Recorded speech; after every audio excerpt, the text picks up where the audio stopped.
Dans la catégorie catcheur WWE de l'année, les nominés sont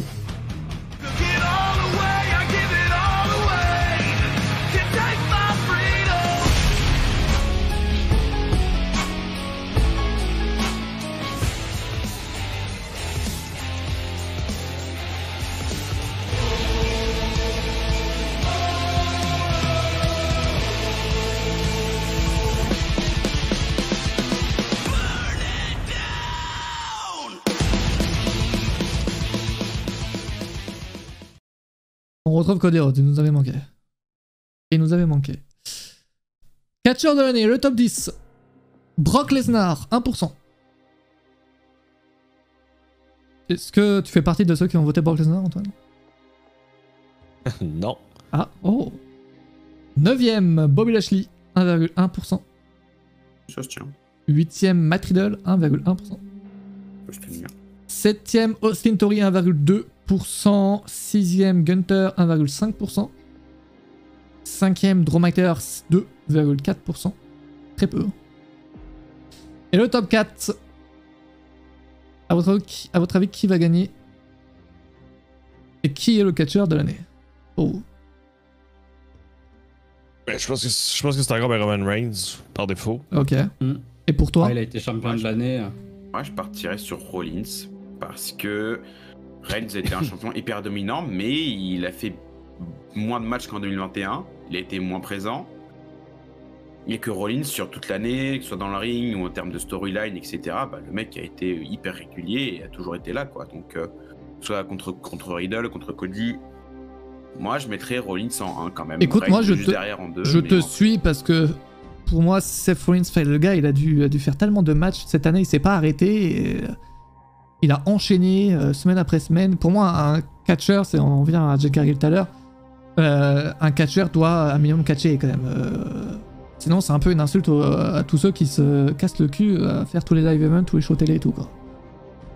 Pour moi, un catcheur, le catcheur de l'année, pour moi, c'est Seth Rollins. Je partirais sur Rollins aussi. J'ai Gotin. Ah, c'est sûr, c'est en termes de catch, en termes de performance et tout. Et ce qui est nouveau pour Rollins, pour moi, c'est au niveau de son personnage, au niveau du storytelling, Ah ouais. où il est devenu incontournable et que toutes ses storylines étaient vraiment bien. Donc vraiment très très bien. Donc non, pour moi, Rollins, il n'y a pas photo. J'aurais mis Reigns s'il avait plus catché, mais il était moins présent. Donc C'est vrai que Rollins, il a perdu pas mal. Je peux pas le mettre. Ouais, mais c'est toujours bien ce qu'il a fait, quoi. Genre vraiment, ça c'est... Mais oui, c'est incroyable. Voilà. T'as dit qui du coup, toi, Julieta? Ouais, c'est en termes de catch, ouais, j'irais sur Rollins, ouais. Et Antoine? Sur Reigns. Catcher dans le top 10, du coup, le top 4 plutôt. Cody Rhodes avec 3,9%. Ah, normal. Quatrième. C'est le pauvre petit. Normal. Déjà bien d'être dans le top 4 avec seulement Après, 3 mois. s'il s'était pas blessé, peut-être qu'il serait le catcheur de l'année, hein, même sûrement. Hein. En vrai, sûrement, je pense. Quoique, il serait peut-être deuxième. Je sais pas. Troisième. Avec 8,9%, c'est Sami Zayn. Qui a fait une excellente année. Donc ça se joue entre les anciens frères de Shield.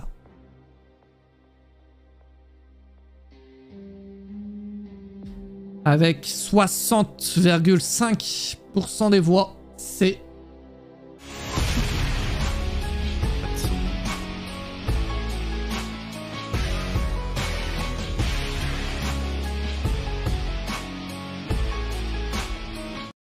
Voilà, Roman Reigns, catcheur de l'année chez WWE avec 60,5% des voix contre 13,8% pour Seth Rollins.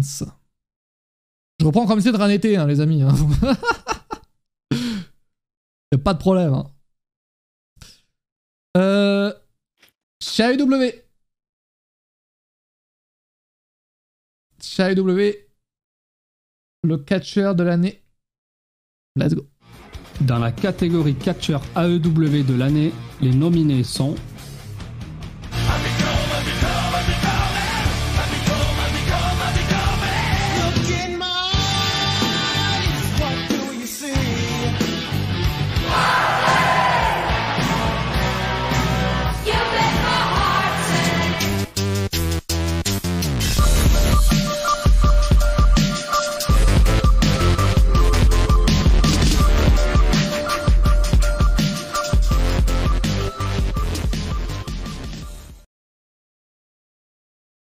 Ça se joue entre Chris Jericho, CM Punk, qui est quand même dans le top 4, John Moxley, MJF. Nous avons le petit top 10. Wardlow 10ème, Orange Cassidy 9ème, Kenny Omega 8ème, Oui. 1,1%. Adam Page, C'est Julien, t'as 7ème, qu'à voter. Claudio C'est Castagnoli, moi. Brad Nelson 5ème, 2,4%. 4ème à votre avis? Ex aequo. Je suis content qu'il arrive à répondre Jade Cargill. J'avais pas entendu. Danielson en 4, non, du coup? Ou il était avant? J'avais pas entendu. Non, Danielson en 5ème, j'ai dit. Ou alors je me suis trompé. En Hangman 4ème. Page? 4ème. Hangman Page en 4, du coup. Ah non, mais le top 4, Non. tu l'as sous les yeux, mec. Ouais, c'est vrai Ah, qu'on a autant sous pour les moi. yeux. Ah, j'ai cru qu'il y avait un 4ème ex aequo avec. Non. Ah, c'est 5ème quand je cherche, c'est ok. très compliqué. J'enlèverais MJF parce qu'il a été absent quand même une bonne partie de l'AD. Ouais, 4ème, je le mets, ouais. Après, pour la 3ème place, c'est chaud. J'aurais. Jericho en 2ème. Et en 1 mois. Moi, franchement, ça tiendrait qu'à moi. J'aurais mis Punk en 1, mais lui aussi, il est absent les 4 derniers mois, quoi. Ouais. Moi, je mets Jericho en premier, allez, voilà. Sur l'année, j'aurais mis quand même Moxley, moi, quand même.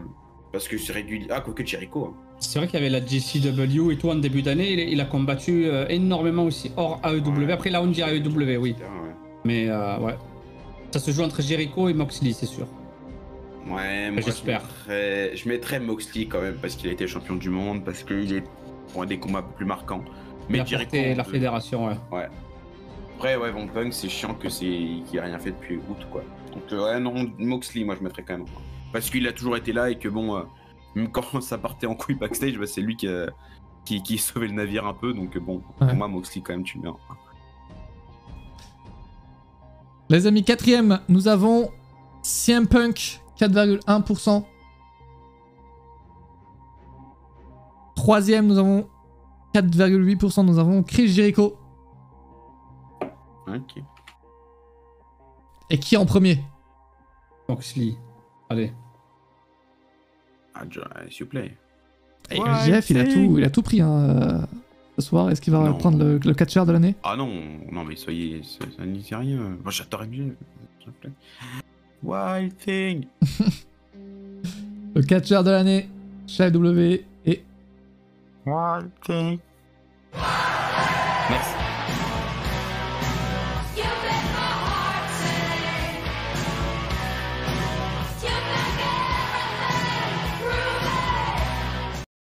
John Moxley, 49,9% des voix. MJF, il était à 29,7% quand même.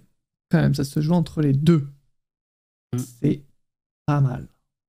Et donc, le Shield règne. Le Shield, En maître. c'est vrai, pas mal le Shield. Pas mal.